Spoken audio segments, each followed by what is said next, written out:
Então vamos conversar um pouquinho sobre a relação da família com a escola, que é um assunto tão dramático, às vezes, mas não precisa ser sempre assim. Vamos combinar que há famílias bem legais, não é? Há famílias bem legais. E há famílias desestruturadas, famílias desorientadas, que precisam de mais cuidado, de mais atenção. Agora, queridos, é importante a gente ter em mente que Deus nos chamou para fazermos o que fazemos. Ele nos vocacionou para isso. E eu gosto de acreditar nisso. Eu não gosto, eu fico muito triste quando eu penso que alguém é professor porque ele não tinha outra opção na vida. Isso é muito triste. Ai, não vou conseguir ser médico, não vou conseguir ser engenheiro, não vou conseguir ser advogado, não vou conseguir... Então eu vou ser professor. Isso é horrível. Porque ensinar é uma das profissões mais sublimes que há. Né? E Jesus foi o modelo. É tão importante que Jesus fez questão de ser o modelo de como ensinar. Então temos que encarar nosso chamado, a nossa profissão, como uma bênção. E temos que ser bênção na vida das pessoas, né? Então, quando eu penso em escola e eu lembro de aluno, normalmente a gente lembra de aluno que dá trabalho, não é verdade? Quando fala de escola, a primeira coisa que vem à sua cabeça é o aluno que dá trabalho, que demanda maior cuidado, maior atenção. Às vezes, alunos até rotulados como esse não tem jeito, aquele não aprende. Eu quero lembrar com vocês que todos aprendem, todo ser humano aprende. E aprende por uma razão. Deus nos fez a sua imagem e semelhança, portanto nos fez inteligentes, capazes de aprender. Então não há aluno que não aprenda. Assim como dificuldades de comportamento, todos podem mudar. E é bom a gente lembrar que Jesus veio para pagar o preço por todos. Por aqueles que são fáceis de lidar e por aqueles que são difíceis de lidar também. E mais ainda, a gente tem que lembrar que a gente mesmo não é fácil. Eu não vou julgar ninguém, até porque eu não os conheço, mas eu sei que eu não sou fácil. E nenhum ser humano é fácil. Então todos nós temos alguma coisa para melhorar.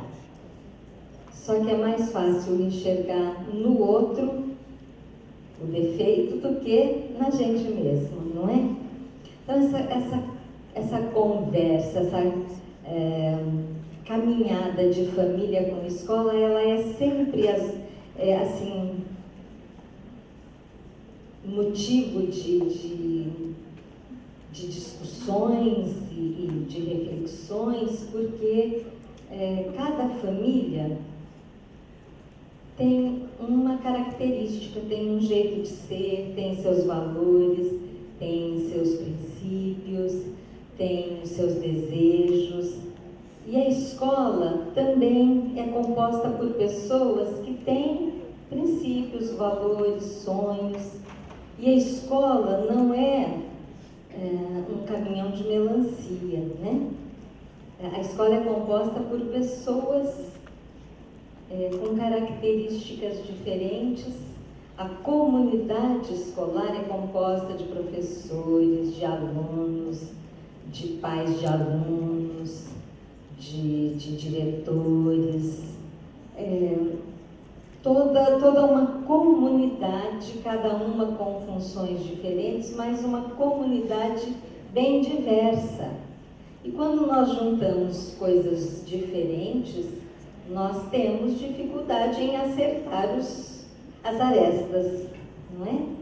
Mas um educador cristão, uma escola cristã, tem que partir da premissa de que, primeiro, todos aprendem, segundo, todos podem ter mudança de comportamento, e Deus nos chamou para sermos bênção onde estivermos.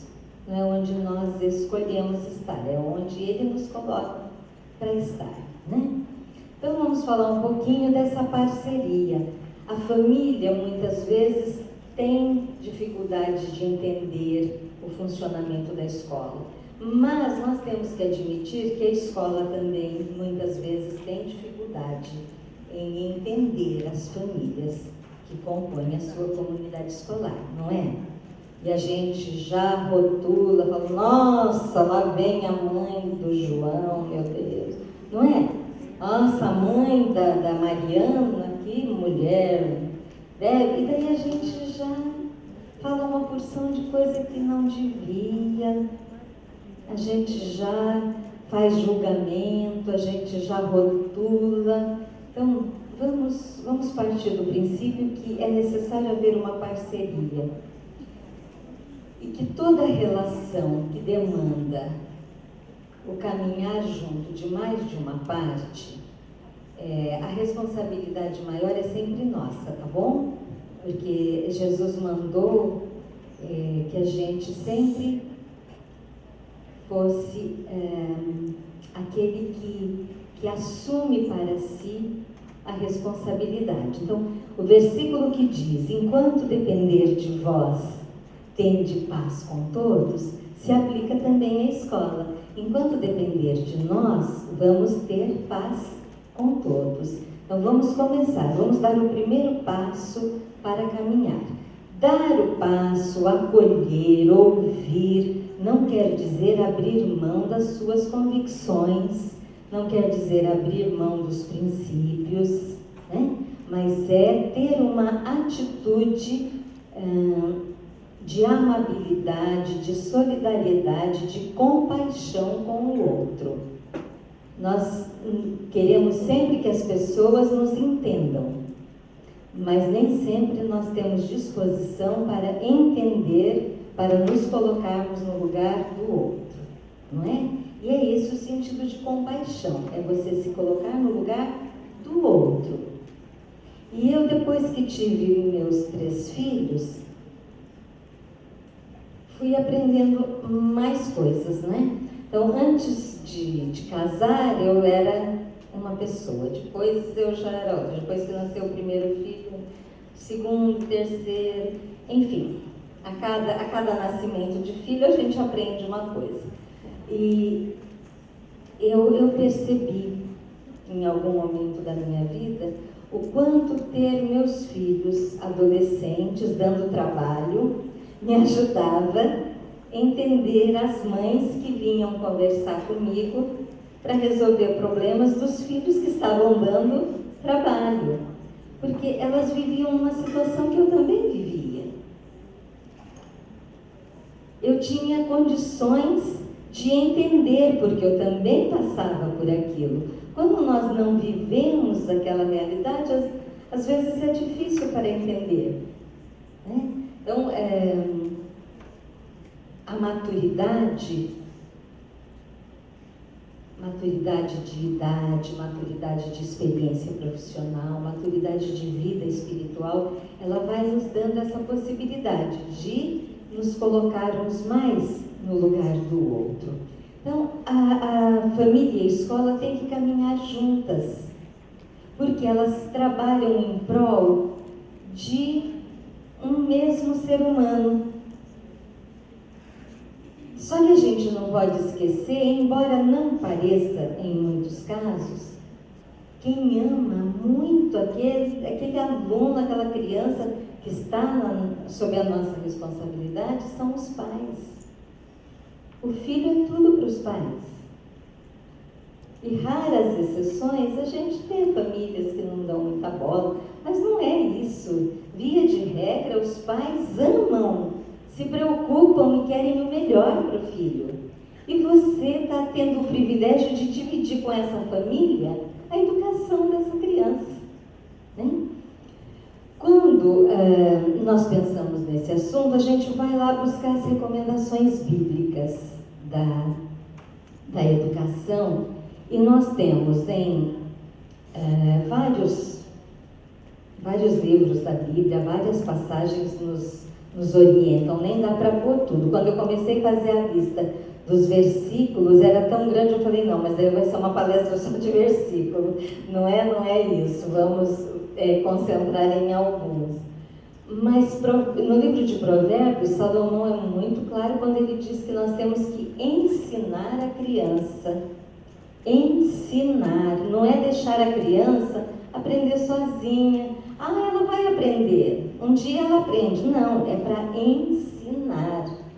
É um ato voluntário, programado, planejado, que tem que ser realizado.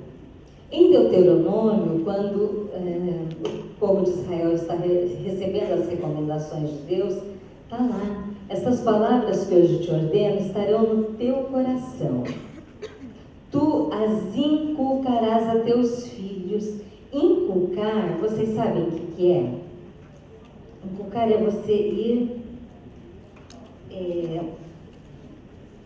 raspando, você ir moldando, enfiando. Então você quer colocar um pedacinho de madeira dentro de um orifício e ele tem que entrar, e você vai lixando, e você vai moldando, e você vai colocando. Assim, você vai falar, se ele quiser aprender, ele aprende. Não, é sua obrigação inculcar, é fazer entrar na cabeça dele as palavras que foram ordenança do próprio Deus.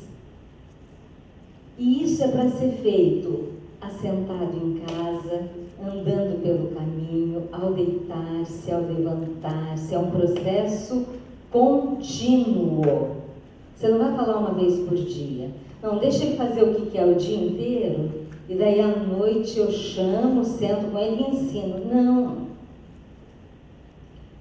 Eu me lembro que antigamente, como era comum, mais comum, né, que hoje, as mães trabalharem em casa, nos afazeres da casa, e cuidarem dos filhos, não saírem para trabalhos externos, eu ouvia muito lá na cidade onde eu morava, as conversas, e as mães que diziam, moleque, deixa teu pai chegar de tarde que eu vou contar para ele, né? E eu fico pensando, por que vai esperar o pai chegar de tarde para resolver o problema que aconteceu de manhã, né? E o pai nem estava ali, né? Ele nem estava contextualizado, né? Chega e já recebe aquela reclamação. A correção, o ensino é para ser feito o tempo todo. Não é para marcar um horário que vai ensinar, é para ensinar o tempo todo. A hora que levantou, a hora que vai escovar o dente, a hora que vai tomar o café da manhã, antes do almoço, na brincadeira, na hora que vai assistir um filme, na leitura de um livro, na brincadeira com o irmãozinho, com o coleguinha, na hora que vai para a escola, no caminho quando vai passear, é o tempo todo. É para ensinar o tempo todo. E ensinar não apenas com palavras, muitas vezes ensinamos mais com exemplo, com a nossa própria vida.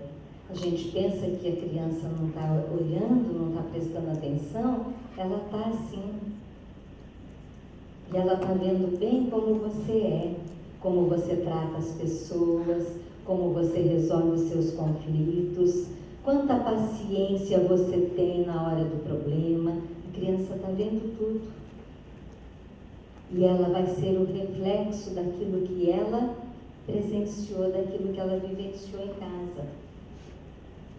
Mas nada fala mais forte para mim do que o Salmo 78, quando o salmista diz: o que ouvimos e aprendemos, o que nos contaram nossos pais, nós não encobriremos a seus filhos. Contaremos à vindoura geração os louvores do Senhor e o seu poder e as maravilhas que fez. Muitos estão encobrindo, muitos estão deixando de falar, e a criança não está aprendendo, porque o adulto, o responsável, que tinha que ensinar, está se omitindo, está encobrindo. Deus, que Deus? Então, os feitos de Deus, que feitos? Os feitos que Deus faz na nossa vida hoje. Na minha vida, Deus faz muita coisa, na sua vida, com certeza também. E nós não podemos esconder isso, deixar de falar disso. A família, ela é o espelho da Trindade e o reflexo da excelência de Deus. É na família que tudo acontece. Por que nós estamos aí com uma geração tão rebelde, uma geração tão perdida? Porque a família está desestruturada. A família não está refletindo o espelho da Trindade. Deus, Jesus, o Espírito, num só Deus. É um só Deus. Não há divisão. A família é assim: pai, mãe, filhos. Esse é o reflexo do que Deus criou. A família é um lugar de afeto, de amor, de cuidado. É o berço de todas as coisas. Ao criar Adão e Eva, Deus deu uma ordem: sejam férteis e multipliquem-se, encham e subjuguem a terra. Ou seja, tenham filhos, formem famílias. A gente brinca sempre, o reverendo Mauro e eu, porque o Mauro tem 2 filhos. Eu tenho 3. E o Solano tem 4. Então a gente brinca. O Mauro só repôs. Ele teve 2, está só reposição. Eu tive 3, eu já fiz uma adição. Mas quem multiplicou mesmo foi Solano, porque teve 4, aí multiplicou. Então, nós, por várias razões, nos amedrontamos e as famílias são cada vez menores, não é? É um filho, são 2 filhos, mas é difícil, não dá para criar direito, e nós começamos a procurar tantas justificativas, mas na verdade Deus mandou crescer e multiplicar. Entendemos as razões de cada um, mas os filhos, eles são a continuação da família.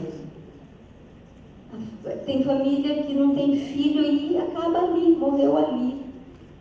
O filho é a continuação, ele é o reflexo daquilo que você ensinou, daquilo que Deus fez. Ele é que dá continuidade ao povo de Deus, não é? Ao ser criado à imagem e semelhança de Deus, homem e mulher deveriam refletir como em espelho a perfeita harmonia que existe entre Pai, Filho e Espírito Santo. Esse é um trecho de um texto que o Everton, um consultor teológico que trabalha conosco, escreveu. E eu achei tão bonito isso. A formação da família é o reflexo da unidade que existe na Trindade. Isso é lindo. A família criada segundo o padrão bíblico é essencial para a manutenção da ordem e da estabilidade social. Eu estou lendo um livro e fiquei meio chocada, daí parei, mas pensei realmente isso. Nós estamos vivendo um período tão sem regras, um período tão solto, de tantas liberdades, não existem princípios, parâmetros, valores para a educação, e nós estamos formando monstros. E se a gente para prestar atenção nas notícias que a gente ouve, realmente a gente está formando monstros. E o que vai fazer agora? Como é que dá conta de resolver isso?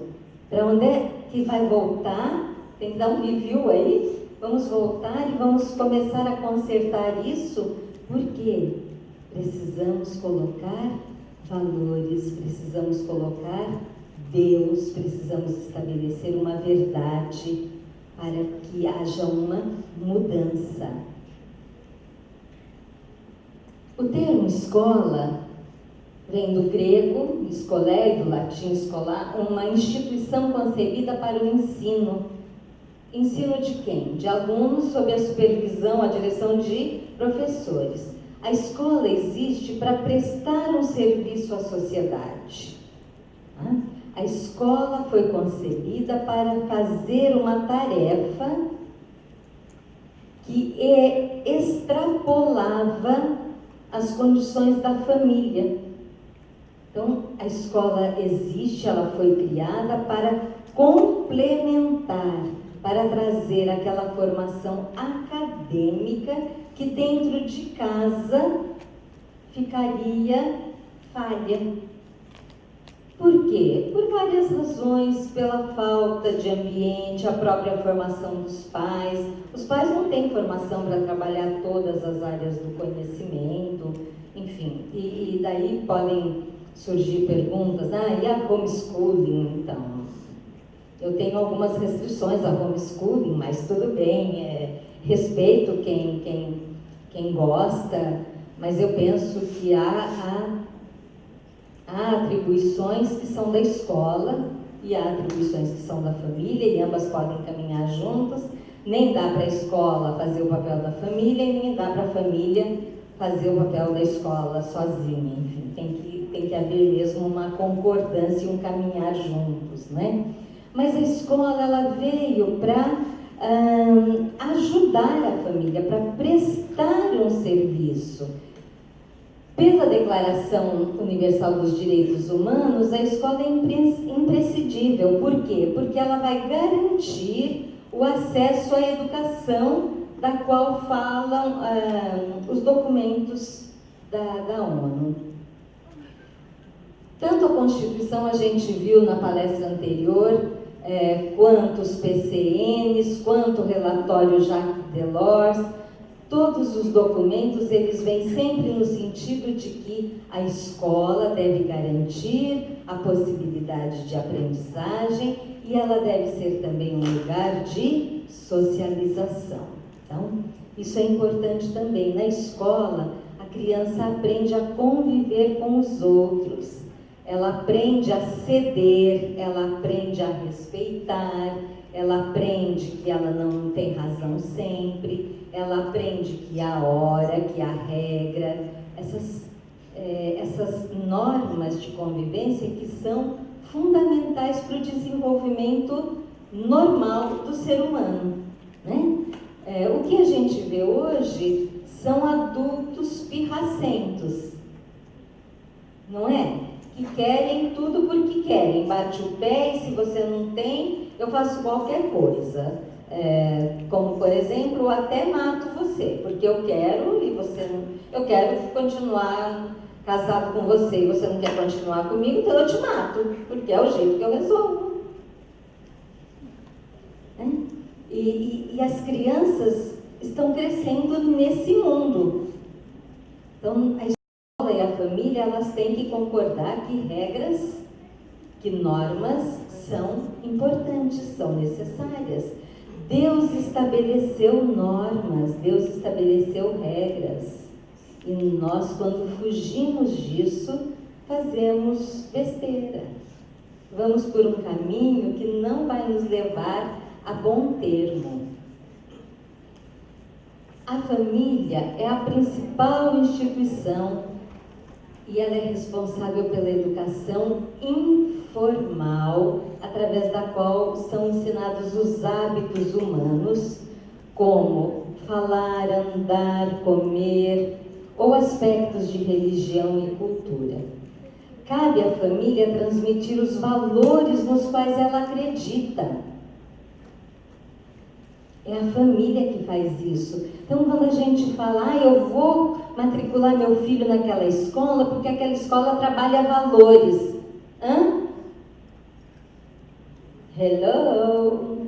Quem tinha que trabalhar valores era você, papai, mamãe. A escola pode reforçar, mas eu não vou delegar para a escola aquilo que era responsabilidade minha.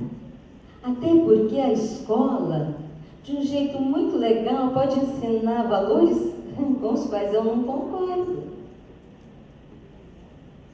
E eu não ensinei nada, o que fica valendo? Fica valendo o que a escola ensinou. Se eu tivesse ensinado e a escola viesse ensinar algo que contradissesse o que eu havia ensinado, haveria pelo menos o conflito, a discussão, e a gente podia entrar num acordo e colocar tudo sobre a mesa e conversar. Agora, como eu não ensinei nada, o que vale é o que a escola ensinou. Então, a escola, ela tem a responsabilidade de ensinar os conteúdos curriculares. Evidentemente que ao ensinar, eu mostro quem eu sou, as coisas nas quais eu acredito, na convivência com o outro eu mostro o meu amor ao próximo, eu mostro a minha amabilidade, a minha tolerância, a minha compreensão, mas isso já foi aprendido lá em casa. Eu, pai e mãe, é que sei o que eu quero ensinar. A base, a sustentação, as diretrizes da vida do seu filho dizem respeito a você, não à escola.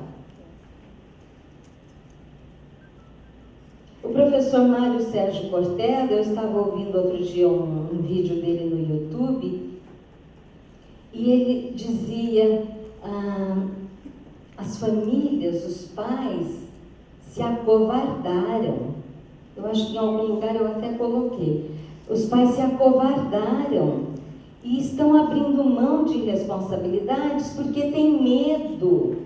Tem medo de falar não para o filho, tem medo de disciplinar o filho. E mais, tem pais que não fazem isso e quando a escola faz, vai lá bravo brigar com a escola.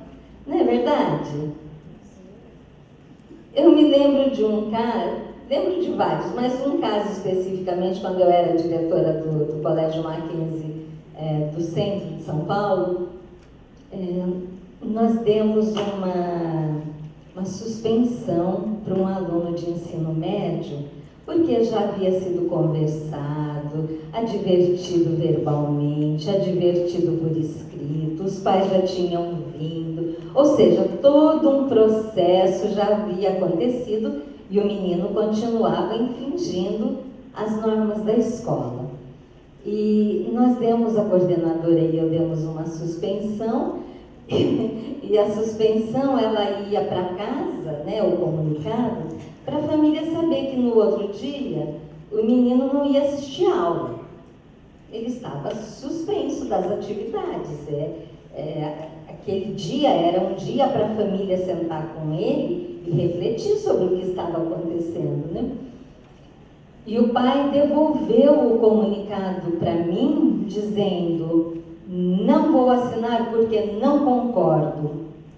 E eu olhei aquilo, eu comecei a rir, perguntava, eu falei, bom, eu não perguntei se ele concordava, eu não mandei para casa para perguntar se ele concordava, eu mandei o comunicado, para dar um ciente, se está de acordo ou não é meu problema, não muda em nada a situação, o menino não entra. Porque está suspenso. É a norma da escola. Todo o nosso informativo discente diz isso, tem todas as regras da escola, está lá. Ele infringiu até isso. Se ele não concorda, eu sinto muito, mas prevalece o que a escola fez, porque não é questão de concordar, é de ter ciência. Então, às vezes, o pai não faz, e quando a escola faz, o pai ainda vai discutir que não concorda. Então, não há disciplina, não há orientação, não há regramento nas relações. Isso não é bom. Eu aprendi que se eu não ensino os meus filhos, o mundo ensina. E quando eu ensino com amor, porque eles são a coisa mais importante que eu tenho aqui na Terra. E eu vou sofrer muito mais em dar a punição, ou eu vou sofrer mais em ver o mundo dando a punição? Eu vou sofrer mais vendo o mundo, porque filho é assim, não é? Você pode falar, você pode brigar, você pode pôr lá de castigo, mas ninguém mais pode, não é? Só você pode. Não mexe com meu filho. Não. Quem briga com meu filho sou eu, você não. Só eu. Não é? Então nos dói muito mais ver o outro corrigir o nosso filho. Então como é que nós vamos pôr numa escola com a qual nós não concordamos, uma escola que às vezes nós nem conhecemos, e não é conhecer assim, não, eu conheço, passo sempre aqui em frente, eu sei quem é a dona da escola, conheço a professora, não é esse conhecer. Eu não conheço a essência daquela escola. O que dizem os documentos daquela escola? No que é que aquela escola acredita? Em que tipo de educação? Que visão de mundo tem aquela escola? Como é que vão ensinar meu filho? Por quê? Eu não conheço e eu deixo por conta deles porque eu tenho medo de assumir e depois eu sofro porque eles corrigem dentro da regra da escola com a qual eu não concordo. Olha, tudo errado. A coisa só vai piorando. Então é essencial que a família e a escola se conversem e estejam de acordo. E aprender nem sempre é prazeroso, às vezes traz sofrimento. Mas é necessário ensinar e é necessário aprender. Não podemos abrir mão daquilo que é fundamental, como ele disse. O respeito aos pais. Quando eu vejo o mandamento, honra teu pai e tua mãe, honrar vai muito além de amar o teu pai e a tua mãe. É muito mais forte que isso. E o que a gente vê hoje? Um pai e uma mãe que tem medo de dizer não, tem medo de dar um castigo, tem medo de proibir alguma coisa, e o filho não o ama, o filho não o respeita, o filho não honra, e o filho vai se transformando num ser desconhecido. Muitas vezes nós temos famílias em que nós vemos um conjunto de pessoas desconhecidas que vivem sob o mesmo teto, porque não há uma relação de afeto. Minha mãe era muito brava. Minha mãe olhava para mim e eu tremia da cabeça aos pés. Ainda bem que eu sou pequena, que eu tremia pouco, né? Mas era horrível, aquele olhar dizia tudo. Ela não precisava abrir a boca. E eu acho que eu herdei alguma coisa dela, porque minha filha ficou no Canadá 4 anos. Ela foi estudar, passou 4 anos lá no Canadá. E às vezes ela me ligava e me falava alguma coisa e eu começava a argumentar do outro lado. E ela falava: mãe, Para que eu estou vendo o teu olho. Nossa, filha, por telefone você está conseguindo ver meu olho? Para, mãe. Então, nós sabemos muito bem quando é que o filho aprende, quando é que ele não aprende. Quando o aluno entendeu e quando o aluno não entendeu. E não precisamos ser autoritários para isso, mas precisamos ter autoridade sobre aquilo que fazemos. E Deus nos reveste de autoridade. Se nós não usamos a autoridade que Deus nos deu, nós estamos desobedecendo a Deus. Porque Ele nos mandou ensinar e Ele nos capacitou, nos deu autoridade para fazer isso. Tanto nós pais, quanto nós professores. Para haver aprendizagem é necessário haver disciplina, sistematização. Não se aprende assim, por osmose, não. Você tem que sentar, você tem que estudar, você tem que fazer o resumo, você tem que resolver os exercícios, você tem que fazer uma leitura adequada, muito treino. Por quê? Porque aprendizagem é disciplina e sistematização. Não tem outra forma. Não cai do céu na tua cabeça as coisas que você precisa aprender. É necessário o esforço da sua parte. Deus te dá a capacidade de aprender e você trabalha, faz a tua parte para adquirir conhecimento. Você corre atrás. Porque não vem tudo de mão beijada. O meu filho mais novo, o Bruno, ele entrou em medicina com 17 anos e ele entrou nas melhores universidades públicas de São Paulo. O Bruno passou na USP, na Unesp, na Unicamp, na UFSCar, e as pessoas falavam: nossa, o Bruno é um gênio. Não, o Bruno não é um gênio.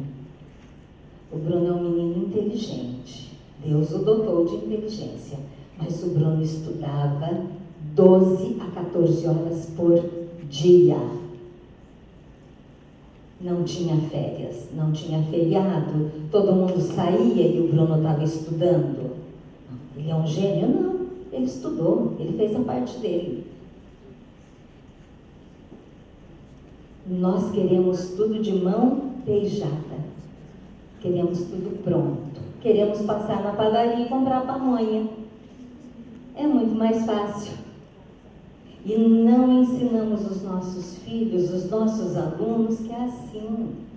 Gente, escola discutindo se tem que ter ou não tarefa de casa. Pera lá. Que horas que você treina mesmo? Que horas que você pratica o que você aprendeu? Se não for na tarefa que você vai fazer em casa. Tem uma escola famosíssima em São Paulo, pelos altos índices de aprovação em vestibular e resultado de Enem. E eu fui assistir um dia uma palestra da dona da escola. Eu quero saber o que essa escola faz, né? Olá. Fui, sentei quietinha lá, prestando atenção.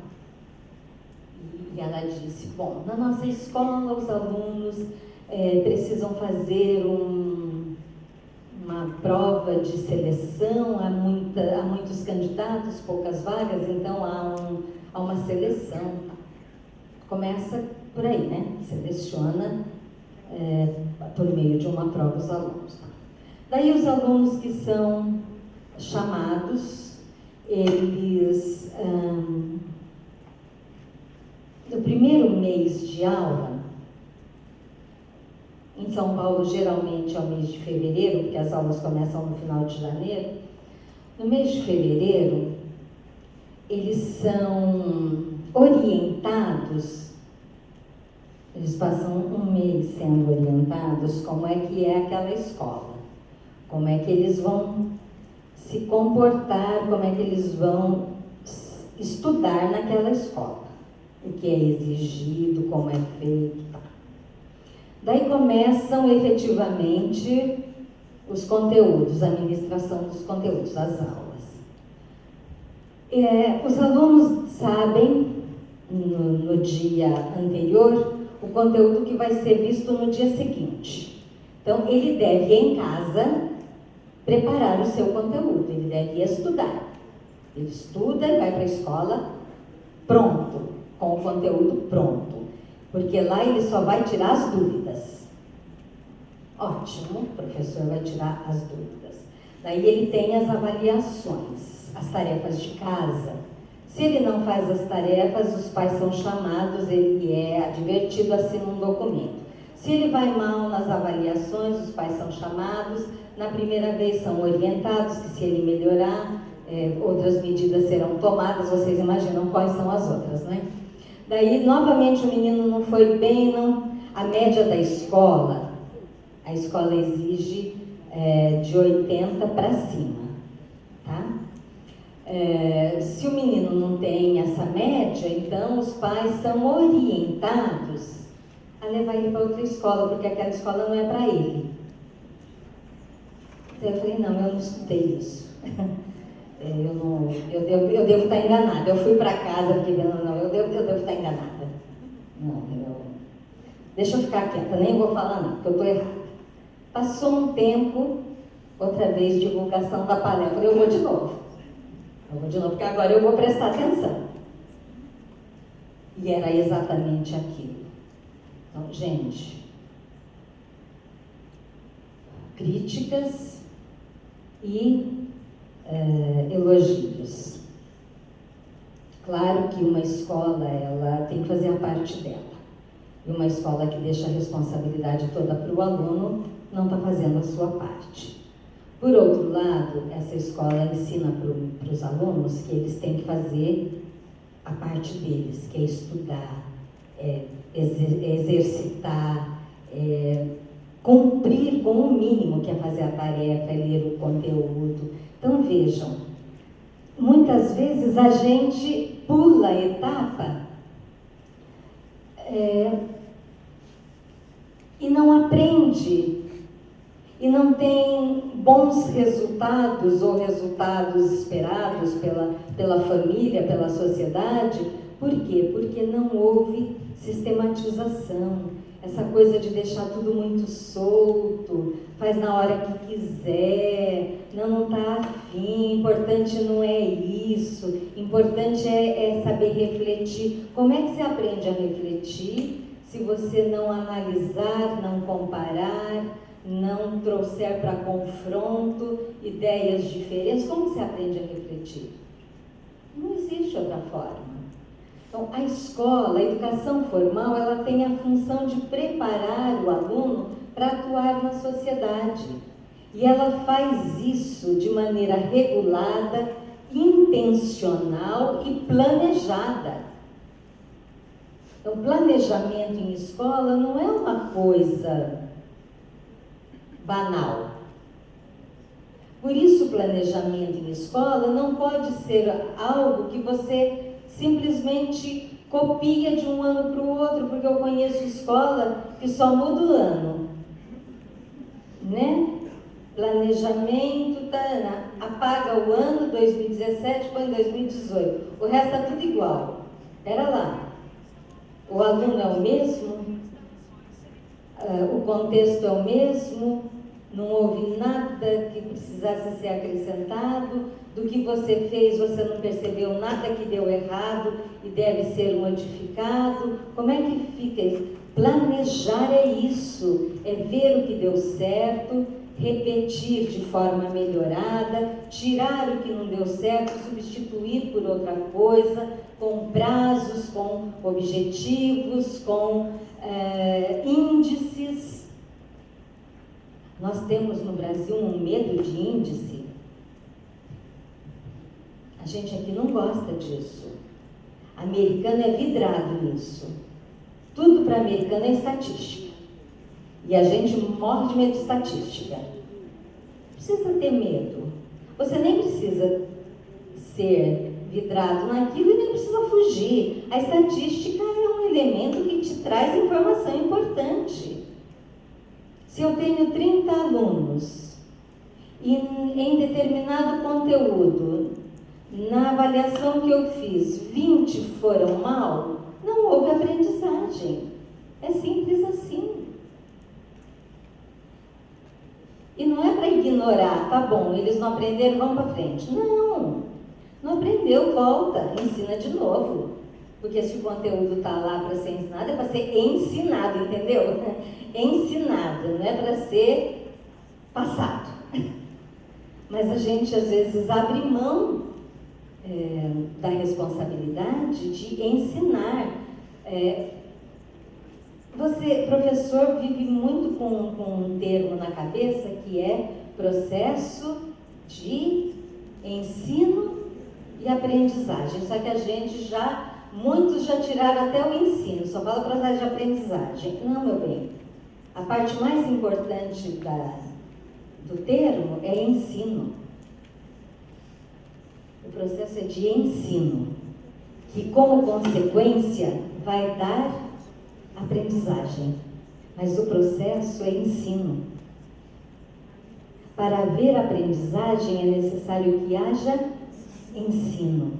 E o ensino é responsabilidade de quem mesmo? Da criança?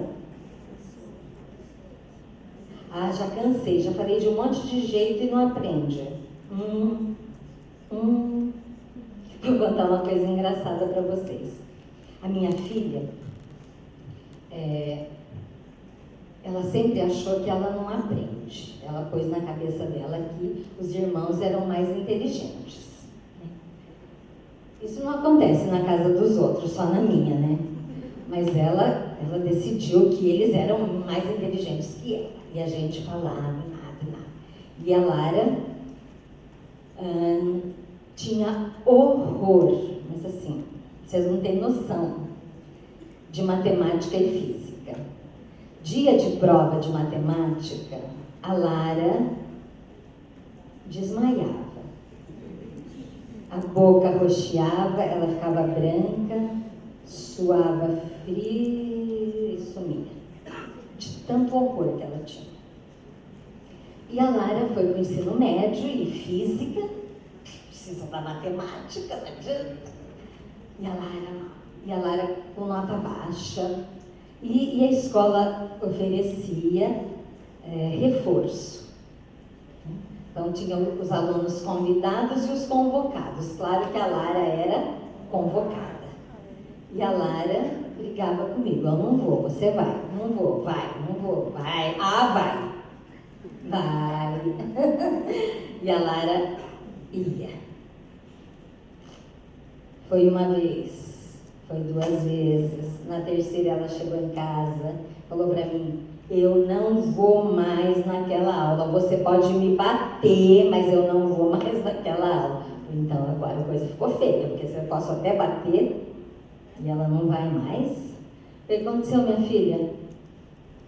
Mãe, bem assim, que eu não sei quem ela puxou o pai.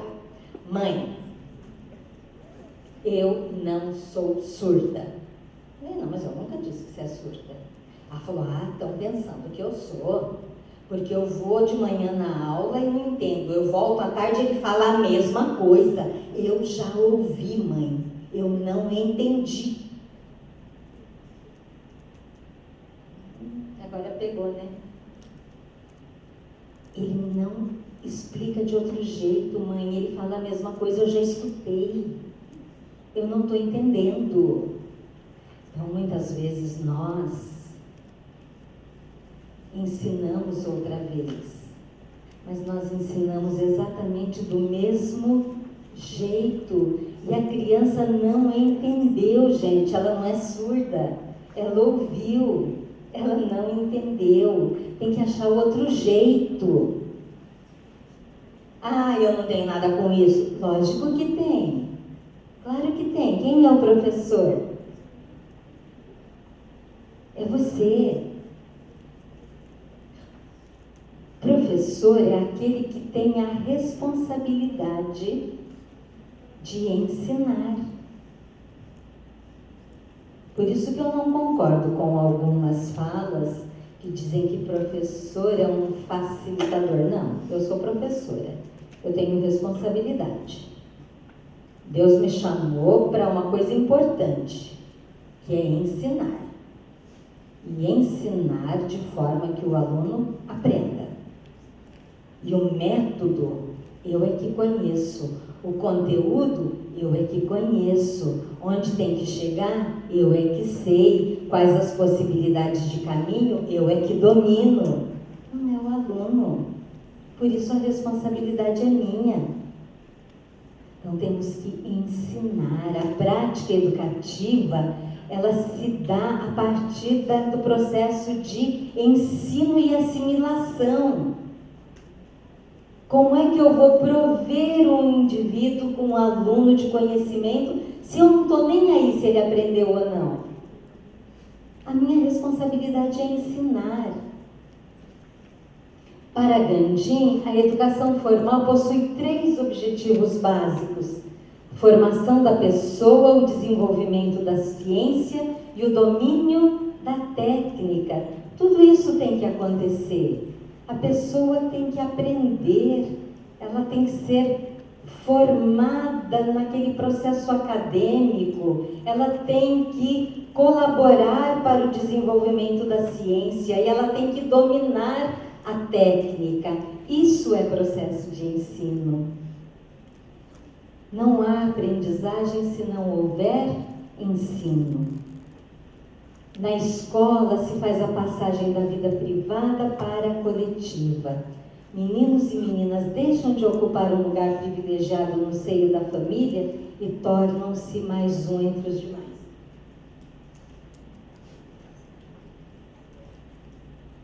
Essa questão do público e do privado é um ponto bem obscuro na relação da família e da escola, né?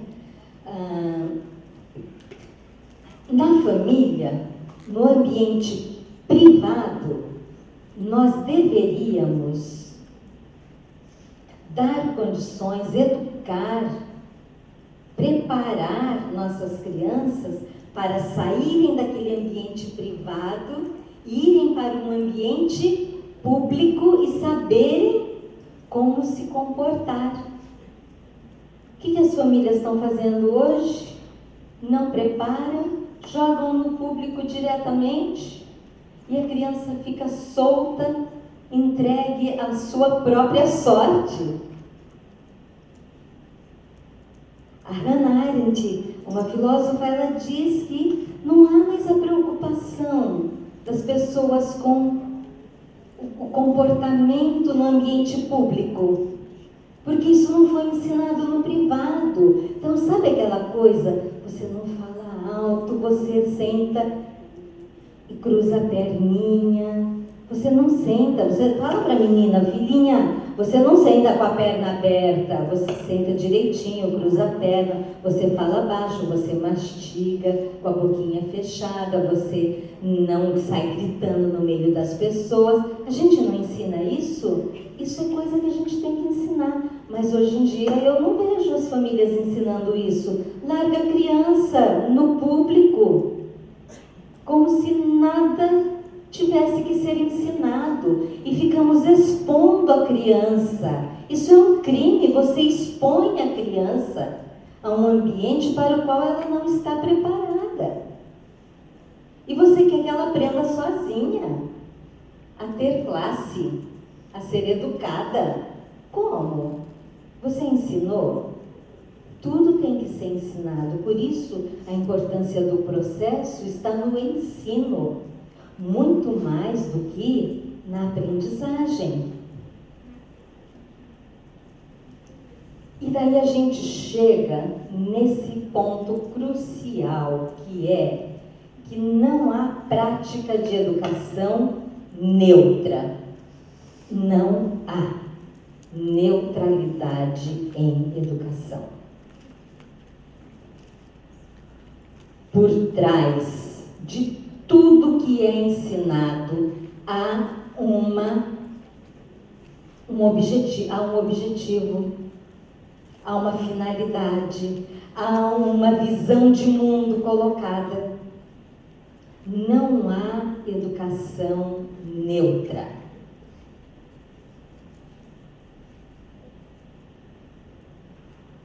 Escola pública que diz que é laica e confunde ser laico com ser neutro, nós encontramos isso.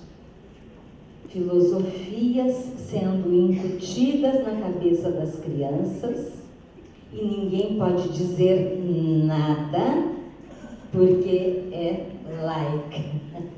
Ai, Leonardo, que desagradável que você é. Não é? Ele é muito chato, né? Mostrando essa coisa. Eu não quero saber se são 10 minutos. Que escolas nós buscamos, querido? Você já leu lá no Salmo 127? E a gente adora esse versículo quando alguém fica grávida, não é? É o primeiro versículo que vem. Os filhos são herança do Senhor. É verdade. Agora eu vou perguntar uma coisa. Não se choquem e espero que nem precisem sair daqui e procurarem uma terapia, né? Mas herança, quando fala herança, via de regra você pensa em quê? Em dinheiro, não é? Bens. Ah, e a pessoa deixou uma herança, deixou propriedades, deixou dinheiro, deixou joias, e você tem que cuidar daquela herança. Você entrega a sua herança na mão de um desconhecido para ele cuidar da herança para você? Você dá o seu baú de dinheiro na mão de alguém? Fala, cuida para mim. Já viu alguém fazer isso? Não. Mas eu já vi pessoas pegarem o filho e dar para a escola e falar, pode fazer o que você quiser. A herança maior, o bem maior que Deus nos deu, nós não tratamos como herança. Às vezes nós tratamos como um encargo, um peso. E os filhos são herança. Cuidado com o que você faz com eles. E quando um pai entregar um filho na sua mão, pense que o pai está dando a herança dele para você. Está compartilhando com você a herança que ele tem. Cuida dessa herança. Mário Sérgio Cortella diz que é preciso olhar a nova geração não como um peso, como um encargo, mas como um patrimônio. É um presente que a gente tem. Agora, se eu não ensinar, como é que eu cobro? Provérbios é um livro lindo, mas Provérbios nos lembra toda hora da nossa responsabilidade, não é? Ouve, filho meu, e aceita as minhas palavras, para que se multipliquem os anos da tua vida. A sabedoria nos dá anos de vida, nos dá alegria.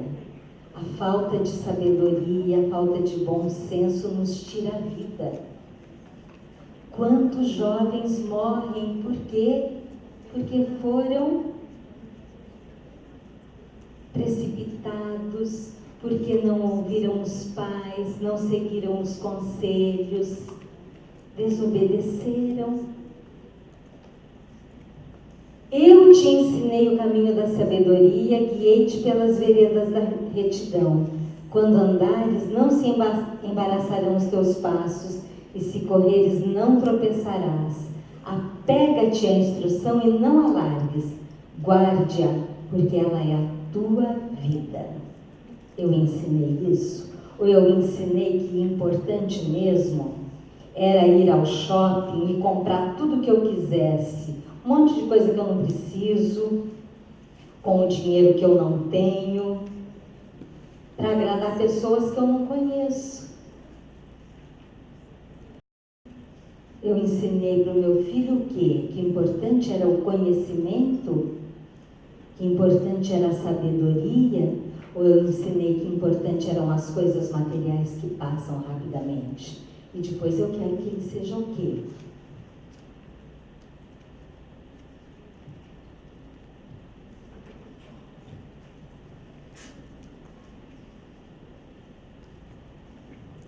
Diversos estudos têm mostrado que as instituições escolares influenciam de maneira expressiva na formação moral das crianças e dos adolescentes, quer queiram ou não, e confirmam que o desenvolvimento da moralidade está relacionado à qualidade das relações que se apresentam nos ambientes sociais. O que acontece na escola e nos ambientes sociais tem muito maior influência do que aquilo que acontece em casa.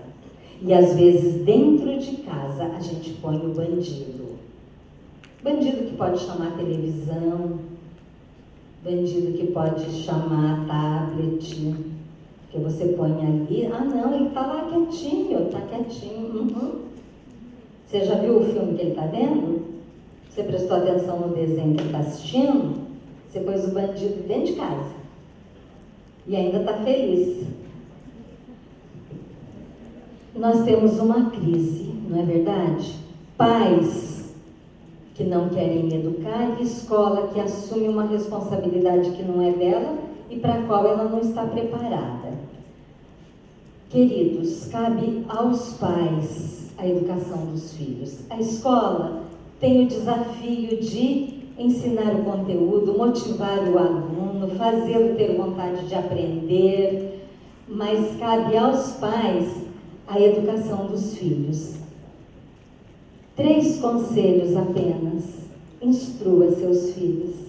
Ensine o que você quer que ele aprenda. Fale para o aluno também. Ensine o seu aluno aquilo que você quer que ele aprenda. Seja um bom exemplo. Vale muito mais o que você faz do que o que você fala. Muito mais. O que você fala entra por aqui, sai por aqui, nem sempre fica guardado na mente. Mas o que você faz continuamente, isso fica gravado na memória da criança. E discipline, não tenha medo de ensinar, não tenha medo de disciplinar. Gente, uma palmadinha, um castigo, uma repreensão não faz ninguém se suicidar. Muito pelo contrário, se tivesse sido disciplinado, saberia, como disse aquele psicólogo no vídeo, se tivesse sido disciplinado e ensinado, saberia lidar com as frustrações. Não é? O contexto familiar e escolar devem seguir os mesmos caminhos simultaneamente, fortalecendo as suas relações. Não é para seguir o caminho brigando, é para seguir o caminho fortalecendo as relações, um ajudando o outro. A qualidade do relacionamento que a família e a escola construírem serão determinantes para o bom processo de aprendizagem. Daí sim o aluno vai ter condições. Vocês acham sinceramente que uma criança que sabe que a mãe fala mal da escola, que o pai reclama de tudo, que tudo que o professor faz é criticado, ele tem vontade de ir para aquela escola e aprender? Não tem. É necessário haver um ambiente de harmonia, uma relação harmoniosa da família e da escola. Porque, no fim das contas, a família e a escola querem o mesmo. Querem os bons resultados. A família prepara o caminho. A família ensina a criança como é que ela vai se relacionar com Deus, com o próximo, com o mundo. E aqui eu acho importante, sabe? A gente fala bastante disso, né? E é fundamental. A minha relação vertical, ou seja, a minha relação com Deus, vai determinar a forma como a minha relação horizontal vai se dar. Então, amar ao próximo é uma consequência do amor a Deus. Se eu não amo a Deus, eu não consigo amar o próximo. E se eu amo a Deus e amo o próximo, e eu entendo a minha função no mundo, eu sei como cuidar do mundo, eu sei como obedecer quando Deus diz que era para crescer, multiplicar e cuidar de tudo. São os mandatos. Nós conhecemos como mandatos: mandato espiritual, mandato social, mandato cultural. Então é bonito ver uma escola fazendo uma campanha ecológica. Nossa, que lindo! Então, e para quê mesmo que estavam fazendo aquilo?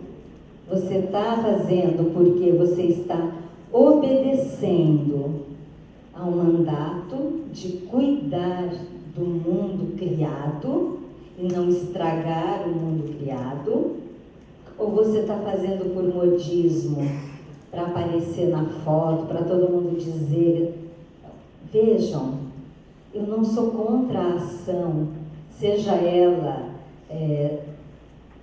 para aparecer ou seja ela por responsabilidade. Mas nós cristãos, nós temos que ter um entendimento diferente. Cuidar do mundo não é uma opção, é uma ordem. É uma obrigação. Deus nos mandou fazer isso. Deus mandou amá-lo, amar o próximo e cuidar da criação. Acabou, ponto. A escola prepara o aluno para adquirir informações, aprender fatos, desenvolver conceitos. Então, vejam, o papel de um é quanto à formação moral. O papel do outro é quanto à formação acadêmica.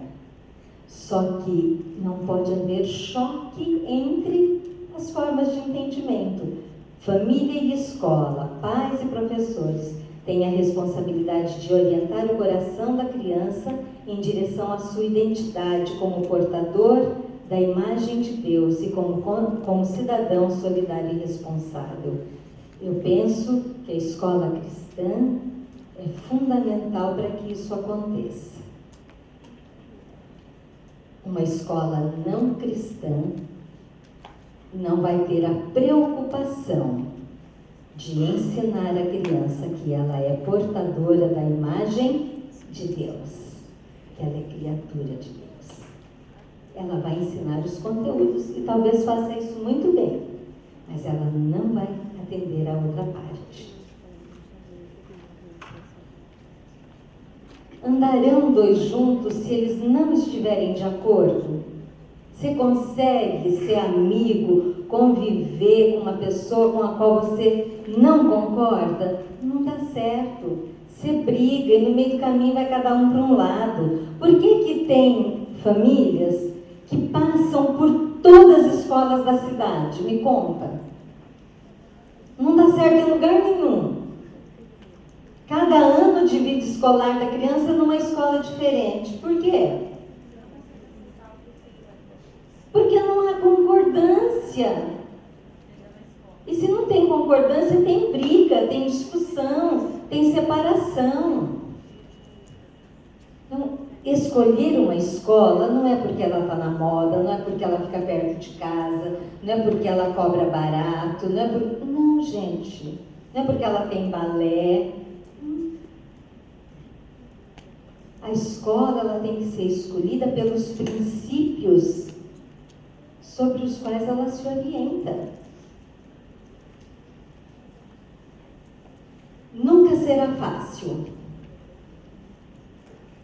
mas é necessário que tentemos caminhar junto com as famílias e que as famílias tenham consciência de que precisam buscar escolas que tenham algo em comum com elas. Famílias, escolas que entendam a visão de mundo que é entendida pela família e aceita pela família como a visão de mundo que direciona a sua vida. Não dá para a família cristã ter o filho numa escola não cristã e achar que vai estar tudo bem. que vão ser felizes para sempre. Não serão. Haverá conflitos, haverá problemas. Também não podemos ser inocentes e achar que uma escola cristã vai ter sempre tudo maravilhosamente resolvido. Não. Porque convivência é algo complicado. Mas temos que dar sempre o primeiro passo em direção à busca de soluções para os problemas. É isso que vai nos diferenciar. A predisposição de caminhar juntos, de entender, de se colocar no lugar do outro e de buscar soluções conjuntas. Deus abençoe.